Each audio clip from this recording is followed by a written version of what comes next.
Après l'augmentation du tarif de l'électricité en juin dernier, une nouvelle hausse du prix du kilowattheure est annoncée.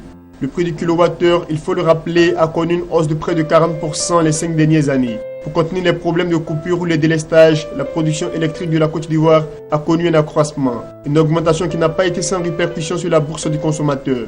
L'Union fédérale des consommateurs de Côte d'Ivoire, un regroupement de 125 associations, a exprimé son mécontentement et décrit une hausse abusive de 40% du prix du kilowattheure d'électricité seulement en 5 ans.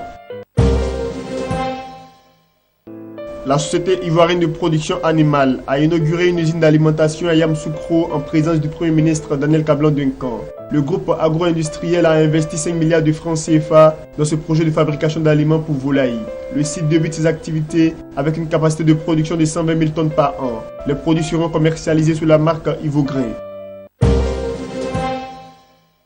Pour sa deuxième édition publiée le 7 mars 2016, le classement Nielsen African Prospect Indicators indique que la Côte d'Ivoire est devenue au terme de l'année 2015 le pays d'Afrique subsaharienne le plus attractif pour des investissements. Un niveau d'inflation stable, des perspectives de croissance intéressantes et une certaine stabilité depuis les élections pacifiques d'octobre 2015 ont joué en faveur de la première économique de l'UEMOA. Malgré ce positionnement positif, la Côte d'Ivoire doit encore améliorer ses indicateurs macroéconomiques sur lesquels elle n'est que 3e derrière la Tanzanie et le Kenya. Aussi, le pays occupe une modeste 8e position pour ce qui est de l'indice de consommation.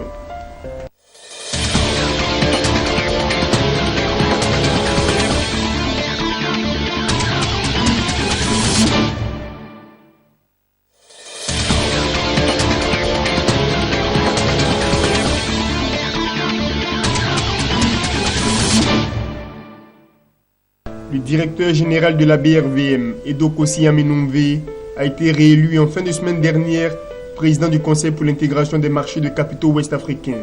Le Conseil était réuni en sa 7e session ordinaire à Praia au Cap-Vert. Le directeur général de la BRVM a été reconduit au regard des avancées significatives enregistrées dans le processus d'intégration des marchés de capitaux en Afrique de l'Ouest, notamment le démarrage de la phase 1 en juillet 2015. Il a été exhorté à poursuivre son action en vue de relever les défis futurs de cette institution sous-régionale, notamment la concrétisation des phases 2 et 3, devant conduire à la mise en place effective du marché des capitaux communs au pays de la CEDEAO.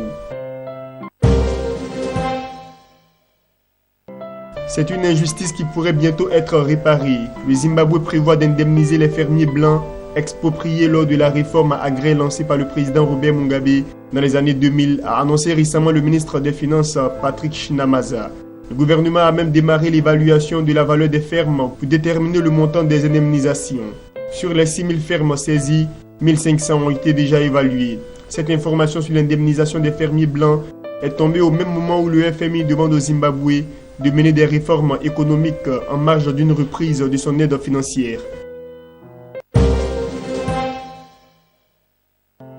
INP, le fonds d'investissement spécialement dédié à l'Afrique, a décidé de fermer sa succursale au Cameroun.